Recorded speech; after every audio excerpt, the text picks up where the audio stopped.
प्यारे बच्चों कैसे हो। तो फिजिक्स इनसाइडर प्लेटफॉर्म पर मैं हूं आपका फिजिक्स टीचर और हम पढ़ रहे हैं 11th class physics new book Punjab education curriculum training and assessment authority.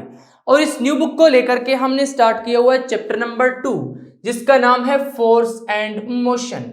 और लास्ट लेक्चर में हमने कवर किया था इलास्टिक कुलियन इन वन डायमेंशन, इसका फर्स्ट पार्ट। और आज हम पढ़ने जा रहे हैं डिटर्मिनेशन ऑफ वेलोसिटीज आफ्टर कुलियन। इससे पहले कि आज के इस लेक्चर को स्टार्ट करें, अगर अभी तक आपने फिजिक्स इनसाइडर को सब्सक्राइब नहीं किया तो जल्दी से सब्सक्राइब करके बेल आइकन के बटन को क्लिक कर दें ताकि जैसे ही नेक्स्ट लेक्चर्स अपलोड हो आपको साथ के साथ नोटिफिकेशन मिलते रहें और आप एग्जाम की बहुत ही अच्छे से तैयारी कर सकें। और आज की इस वीडियो को लाइक कर दीजिए ताकि लेक्चर को पूरे मजे से स्टार्ट किया जा सके। लास्ट लेक्चर में हमने इलास्टिक कुलियन इन वन डायमेंशन के बारे में देखा था और यहां पर देखा था कि वन डायमेंशन का मतलब क्या है, यानी इलास्टिक कुलियन वन डायमेंशन में किस तरह से होती है, बिफोर कुलियन क्या होता है और आफ्टर कुलियन क्या होता है, किस तरह से दोनों बॉडीज मूव करती हैं जिनका मास m1 और m2 है, फिर उनकी वेलोसिटीज बिफोर कुलियन किस तरह की थी, आफ्टर कुलियन उनकी वेलोसिटीज में क्या चेंज आता है। उसके साथ साथ हमने पढ़ा था कि रिलेटिव वेलोसिटी ऑफ अप्रोच और रिलेटिव वेलोसिटी ऑफ सेपरेशन ये किस तरह से इक्वल होती हैं और रिवर्स्ड होती हैं। इसलिए मैं आपको सजेस्ट करूंगा कि अगर आपने वो वाला लेक्चर अभी तक नहीं सुना तो उसको पहले सुन लीजिए ताकि आपको आज का लेक्चर अच्छे से समझ आ सके। उसका लिंक आपको डिस्क्रिप्शन में मिल जाएगा और इसके साथ साथ कमेंट सेक्शन में मिल जाएगा, वहां से आप इजीली असेस कर सकते हैं। लास्ट लेक्चर में मैंने आपको एक्सप्लेन किया था कि ये जो कुलियन वाले आर्टिकल हैं, इन सब आर्टिकल्स में हमारा टारगेट ये है कि आफ्टर कुलियन इन मैसेज की वेलोसिटीज हमने फाइंड करनी है। यानी बिफोर कुलियन तो हमें मालूम है कि ये v1 है, ये v2 है, किस तरह की वेलोसिटीज हैं, बट आफ्टर कुलियन उनकी वेलोसिटीज क्या होंगी उनको हमने फाइंड करना होता है। तो ये जो कुलियन वाला आर्टिकल है इलास्टिक कुलियन इन वन डायमेंशन, इसमें भी बेसिकली हमने यही देखना है कि जब दो बॉडीज जिसमें से एक का मास m1 हो दूसरी का मास m2 हो, m1 की जो वेलोसिटी है वो ज्यादा हो, m2 की वेलोसिटी कम हो, ये जाकर उसके साथ कोलाइड करेगी। आफ्टर कुलियन क्या होगा कि इसकी वेलोसिटी ज्यादा हो जाएगी, इसकी वेलोसिटी कम रह जाएगी। जब इसकी वेलोसिटी ज्यादा होगी तो ये आगे की तरफ मूव कर जाएगी। अब यहां पर हमें निकालना ये होता है कि आफ्टर कुलियन v1 डैश और v2 डैश कितनी होती हैं और इनकी क्या वैल्यूज होती हैं। वहां पर मैंने आपको बताया था कि इलास्टिक कुलियन में दो चीजें कंजर्व होती हैं, मोमेंटम भी कंजर्व होता है, काइनेटिक एनर्जी भी कंजर्व होती है। इसलिए हमने सबसे पहले law of conservation of momentum use किया था और फिर law of conservation of kinetic energy use किया था। Law of conservation of momentum को यूज करते हुए हमने ये वाली इक्वेशन निकाली थी, law of conservation of kinetic energy को यूज करते हुए हमने ये वाली इक्वेशन निकाली थी और ये इक्वेशन नंबर 3 इन दोनों को डिवाइड करके निकाली थी। और यहां से हमने प्रूव किया था कि magnitude of relative velocity of approach is equal to magnitude of relative velocity of separation. और साथ के साथ ये भी कहा था कि relative velocity before collision and relative velocity after collision are same but reversed, क्योंकि यहां पर ये माइनस का साइन आ चुका था। इन चीजों के बारे में अगर अभी तक आपको नहीं मालूम तो आप पहले वो वाला लेक्चर सुन लें, क्योंकि उसमें इन सब चीजों को मैंने बहुत ही डिटेल में एक्सप्लेन किया था। अब आज के लेक्चर में हमने क्या करना है, v1 डैश और v2 डैश निकालनी है। मैंने आपको बताया था कि एक इक्वेशन हम law of conservation of momentum से बनाएंगे जो कि हमने यहां पर बनाई थी, और फिर दूसरी equation law of conservation of kinetic energy से जो कि यहां पर हमने बनाई है। अब ये तीनों इक्वेशंस कल के लेक्चर में हमने प्रॉपर डिराइव की थी, वहीं से उठाकर मैंने यहां पर लिख दी हैं। आज इन्हीं इक्वेशंस को यूज करते हुए हमने v1 डैश और v2 डैश फाइंड आउट करनी है।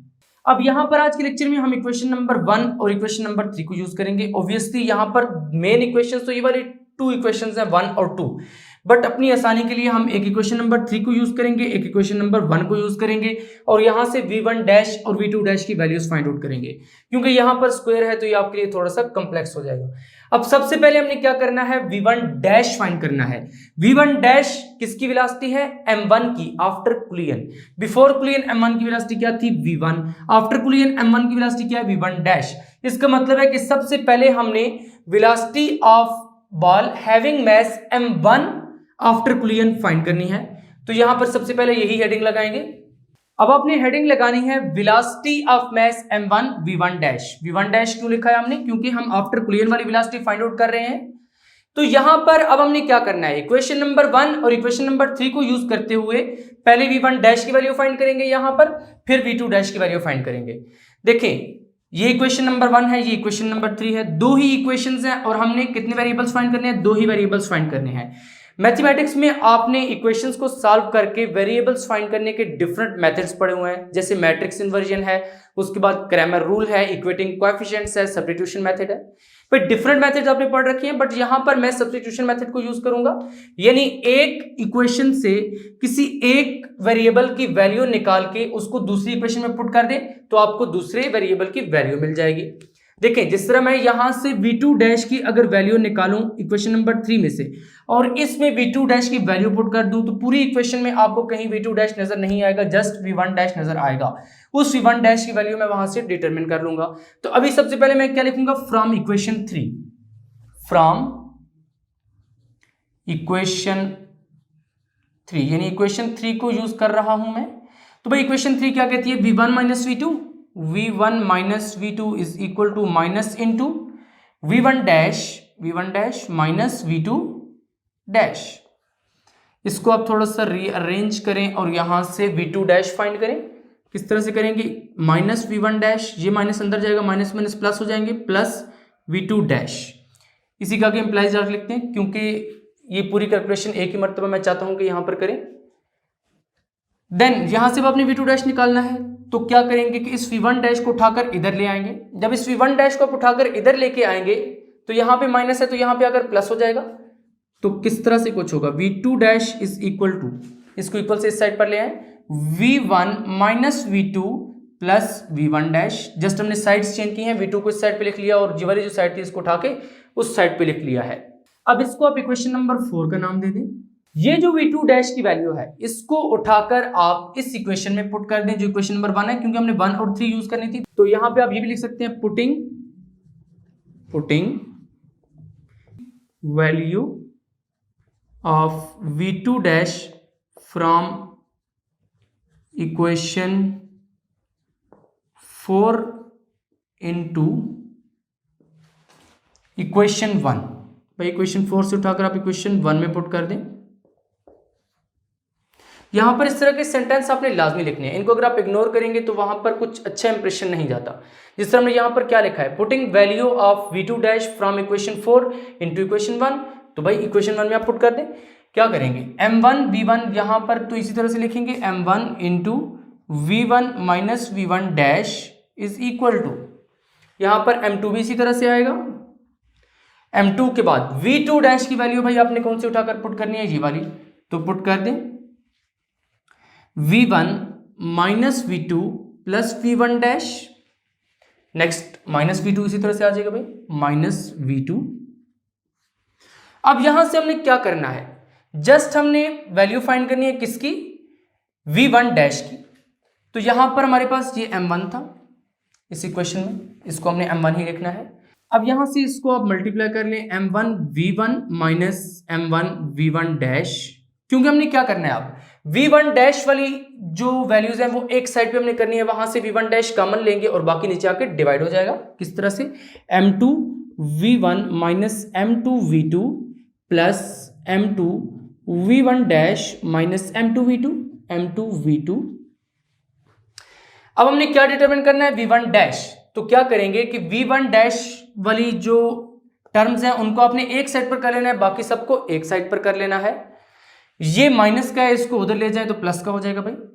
तो बाकी सारी टर्म्स उठाकर इधर ले आए, m1 v1, इसको भी उठाकर इधर ले आए, माइनस m2 v1, इसको भी इधर ले आए, इधर माइनस की इधर आगे क्या हो जाएगी, प्लस की, प्लस m2 v2, इसको तो इधर रखना है, इसको भी ले आए, ये भी माइनस की है, इधर आकर क्या हो जाएगी, प्लस की हो जाएगी, प्लस m2 v2।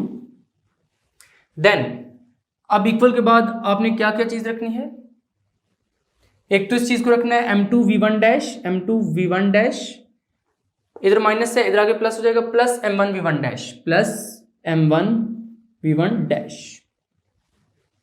अब यहां पर अगर आप देखें तो ये क्या बन जाएगा आपके पास, m1 v1 minus m2 v1 plus 2, देखें m2 v2 ये दोनों मिलकर क्या हो जाएंगे, 2m2 v2 is equal to, यहां पर अब v1 डैश को आप कॉमन ले लें, या पहले थोड़ा अरेंज करके लिख लेते हैं, m1 को पहले लिख लेते हैं फिर m2 को लिख लेते हैं, m1 v1 dash plus m2 v1 dash. अब यहां से अगर आप देखें तो V1 कॉमन आ रहा है, किस तरह लिखेंगे, M1 माइनस M2 और V1 को आप बाहर कॉमन ले लें, फिर अंदर वापस मल्टीप्लाई करेंगे तो ऊपर वाले आ जाएगा, plus 2M2 V2 is equal to, यहां से आपने क्या कॉमन लेना है, V1 डैश, तो भाई अंदर क्या बच जाएगा, M1 प्लस M2 और बाहर क्या है, V1 डैश। अब आपने V1 डैश की वैल्यू फाइंड करनी है, तो इस चीज को उठाकर आप इधर डिवाइड कर देंगे। पहले हम साइड्स चेंज कर लेते हैं, यहाँ पे आप इंप्लाइज डाल सकते हैं क्योंकि इस स्टेप के बाद जी आया है, फिर इसके बाद जी आया है, इसके बाद ये वाला स्टेप, इसके बाद ये वाला स्टेप। तो पहले साइड्स चेंज करें। साइड्स किस तरह से चेंज करेंगे, M1 plus M2 V1 dash is equal to, इस सारे को उठाकर आप उधर लिख दें, M1 minus M2 into V1 plus 2M2 V2। अब यहां से हमने क्या करना है, V1 डैश की वैल्यू फाइंड करनी है। V1 डैश की जब हम वैल्यू फाइंड करेंगे तो इसके लिए क्या करना पड़ेगा, इस चीज को यहां से खत्म करना पड़ेगा। इस चीज को खत्म करने के लिए एक तरीकाकार तो यह है कि आप पूरी इक्वेशन को M1 प्लस M2 से डिवाइड कर दें। दूसरी चीज यह है कि आप इसको नीचे ले जाकर डिवाइड कर दें। यहां पर भी आप इसी तरह से इंप्लाइज जारी रखें।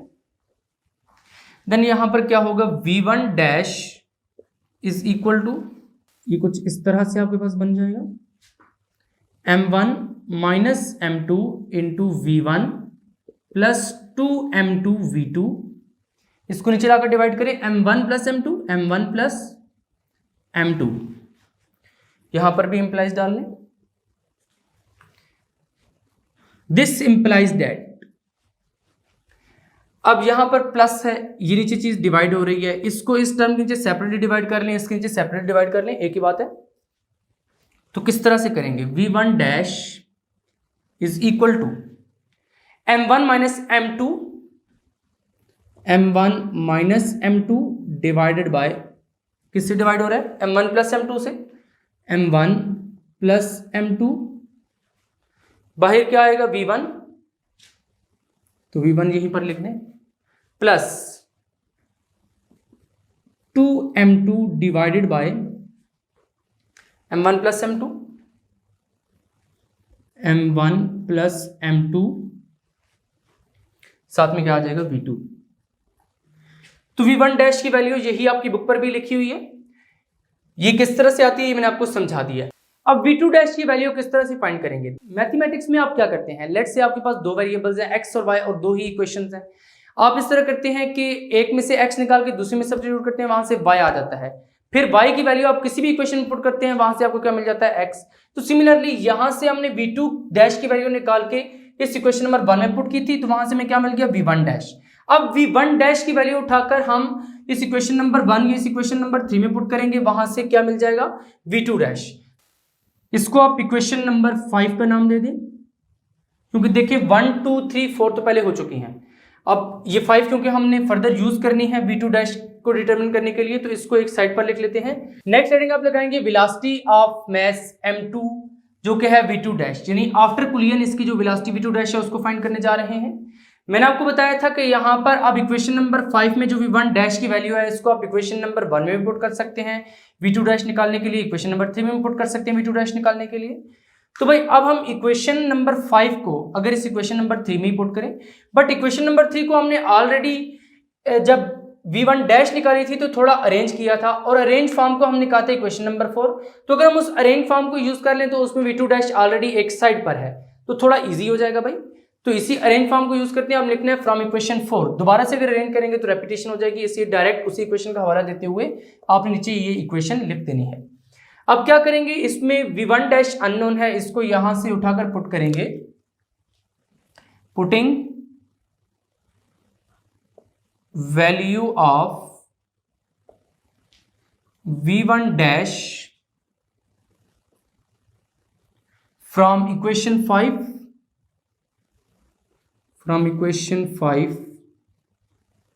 in above equation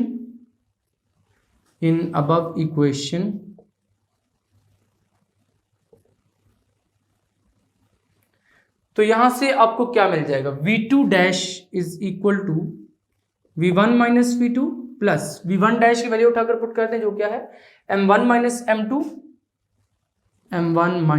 M2 divided by m1 plus m2, m1 plus m2, साथ में v1 है plus 2m2 divided by m1 plus m2 और साथ में क्या है v2 है। अब यहां पर आपने क्या करना है, v1 यहां पर भी है, v1 यहां पर भी है, इन दोनों टर्म से आप v1 को कॉमन ले लें, इन दोनों टर्म में v2 है तो इनमें से आप क्या कर लें, v2 को कॉमन ले लें।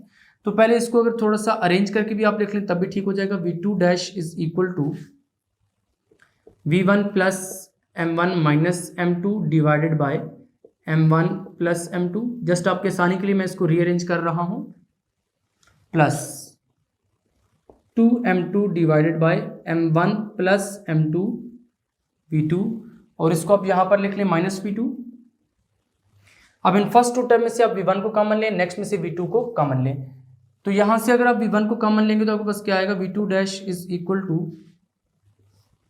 1 plus m1 minus m2 divided by m1 plus m2, और बाहर क्या आ जाएगा, v1 प्लस यहां से आप v2 कॉमन लें तो अंदर क्या बचेगा, 2m2 divided by m1 plus m2 minus 1, और बाहर क्या रह जाएगा, v2।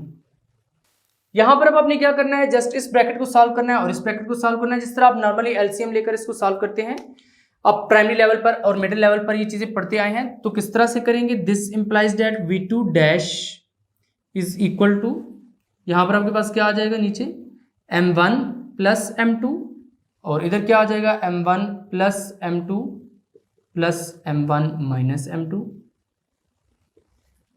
साथ में क्या आ जाएगा, v1 प्लस, यहां पर भी आप इसी तरह से करेंगे, m1 प्लस m2, इधर क्या आ जाएगा, 2m2 माइनस, अब यहां पर माइनस है तो अंदर आप ब्रैकेट्स डाल लें, m1 प्लस m2 आ जाएगा, ये वाला bracket close into v2, then this implies that v2 dash is equal to, देखिए अब यहां से ये m2 और m2 कैंसिल हो रहे हैं क्योंकि ये प्लस का है ये माइनस का है, m2 माइनस m2 जीरो हो जाएंगे, इसलिए इनको आप कैंसिल कर दें। पीछे क्या बचेगा, m1 प्लस m1 क्या हो जाएगा, 2m1 हो जाएगा, तो इसको लिख दें 2m1 divided by m1 plus m2 v1 plus, यहां पर इस ब्रैकेट को ओपन करें, माइनस को अंदर मल्टीप्लाई करें तो आपके पास क्या चीज आ जाएगी, 2m2 minus m1 minus m2 आ जाएगा आपके पास, divided by m1 plus m2 into v2। This implies that यहां से आपके पास क्या स्टेप निकल के आएगा, v2 dash is equal to 2m1 over m1 plus m2 into v1 plus, यहां पर 2m2 माइनस m2 कितना हो जाएगा, m2, तो ये क्या बनेगा, m2 minus m1 divided by m1 plus m2 into v2। इसको आपने इक्वेशन नंबर 5 का नाम दिया था, तो यहां पर जो v2 डैश की वैल्यू है, ये जो इक्वेशन बनी है, इसको आप इक्वेशन नंबर 6 का नाम दे दें। तो यहां से आपको मालूम होगा कि v2 डैश की वैल्यू आती है, v2 डैश क्या है, velocity of ball having mass m2 after कुलियन। अब हम डिस्कस करते हैं कि पेपर में क्वेश्चन किस तरह से आते हैं। तो भाई क्वेश्चन को इस तरह से बन के आता है, find the expressions for velocities of two bodies m1 and m2 after elastic कुलियन in one dimension. तो इस केस में आपने क्या करना है, v1 डैश और v2 डैश निकालनी है, क्योंकि वो यही कह रहा है velocities of two bodies m1 and m2 after elastic कुलियन in one dimension. But इसके लिए आपने क्या करना होगा, पहले आपने इक्वेशन नंबर 1, 2 और 3 जो हमने यहां पर लिखी थी उनको डिराइव करना होगा, जिस तरह के हमने लास्ट लेक्चर में किया था। उनको डिराइव करने के बाद ही आपने v1 डैश और v2 डैश फाइंड करके यहां पर इस क्वेश्चन में लिख देनी है। सेकंड क्वेश्चन है व्हाट इज इलास्टिक कुलियन। तो इसमें आपने सबसे पहले इलास्टिक कुलियन को डिफाइन करना है, फिर उसकी एग्जांपल देनी है। अब इलास्टिक कुलियन की डेफिनेशन भी मैंने आपको ऑलरेडी पढ़ाई हुई है, उसकी एग्जांपल भी, ये प्रॉपर पूरा एक लेक्चर था। नेक्स्ट है discuss elastic कुलियन of two balls in one dimension, यानी आपने इलास्टिक कुलियन ऑफ टू बॉल्स को वन डायमेंशन में डिस्कस करना है, किस तरह से वहां पर आपने proper relative velocity, velocity of approach, velocity of separation, उसके बारे में सब कुछ लिखना है, जिस तरह मैंने लास्ट लेक्चर में पढ़ा था। यानी इक्वेशन नंबर 1, इक्वेशन नंबर 2 और इक्वेशन नंबर 3 प्रॉपर्ली डिराइव करनी है and calculate their final velocities after कुलियन, और उन बॉल्स की आपने फाइनल वेलोसिटीज निकालनी है आफ्टर कुलियन, यानी इलास्टिक कुलियन होने के बाद उनकी फाइनल वेलोसिटीज हैं v1 डैश और v2 डैश। इन शॉर्ट इन दोनों क्वेश्चंस में आपने क्या करना है कि सबसे पहले इक्वेशन नंबर 1, इक्वेशन नंबर 2 और इक्वेशन नंबर 3 को डिराइव करना है, उसके बाद ही आपने v1 डैश और v2 डैश फाइंड करनी है। इस क्वेश्चन में साथ के साथ आपने इलास्टिक बुलियन को डिफाइन भी करना है और साथ उसकी एग्जांपल भी देनी है। आज का लेक्चर यहीं पर एंड होता है। अब हम नेक्स्ट लेक्चर में इसी आर्टिकल के जो स्पेशल केसेस हैं उनको डिस्कस करेंगे। यहां पर हमने जो एक्सप्रेशन निकाले थे v1 डैश और v2 डैश के, इन्हीं एक्सप्रेशंस को यूज करेंगे और फिर स्पेशल केसेस डिस्कस करेंगे जो कि आपकी बुक में दिए गए हैं। वो लेक्चर भी बहुत ही ज्यादा इंपॉर्टेंट लेक्चर है, इसलिए आपने उस लेक्चर को बिल्कुल भी मिस नहीं करना। आपने जस्ट क्या करना है, फिजिक्स इनसाइडर को सब्सक्राइब करके बेल आइकन के बटन को क्लिक कर लेना है ताकि जैसे ही वो लेक्चर्स अपलोड हो आपको नोटिफिकेशन मिल सके। फिजिक्स इनसाइडर का एक ही मकसद है कि आपके डोर स्टेप पर आपको क्वालिटी एजुकेशन प्रोवाइड की जा सके। फाइनली कमेंट करके बताएं कि आपको आज का लेक्चर कैसा लगा। मिलेंगे नेक्स्ट लेक्चर में, तब तक के लिए अल्लाह हाफिज।